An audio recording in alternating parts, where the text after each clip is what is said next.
మా అమ్మ నన్ను పసుపుతో చేస్తే మీరేమో దాన్ని కాస్త ప్లాస్టర్ ఆఫ్ పారిస్ లోకి మార్చేశారు. నాకేం రంగులు కావాలని అడిగానా? మట్టితో చేస్తే వరాలివ్వనన్నానా? వేదాలలో నన్ను బ్రొటనవేలంత చేస్తే చాలని చెబితే మీరేమో మీ చిత్తం వచ్చినట్టు నా ఎత్తు పెంచేస్తున్నారు. నాకు నాతోటే పోటీ పెడతారా అన్నా?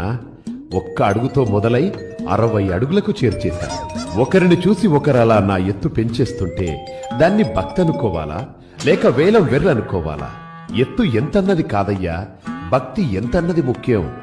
పోనీ సంవత్సరానికోసారైనా మీరు పిలిచారు కదా అని నేనొస్తే ఒక వేద పారాయణం లేదు, ఒక మంచి సంగీతం లేదు, వెకిలి పాటలు, వెర్రి డాన్సులు.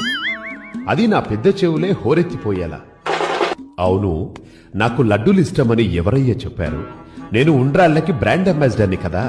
మరి ఆ లడ్డూలేంటి, వాటి సైజులేంటి, పైగా ఆ వేలం పాటలేంటి? అసలు నా కథ, నా రూపమే కాదు, నా ప్రసాదం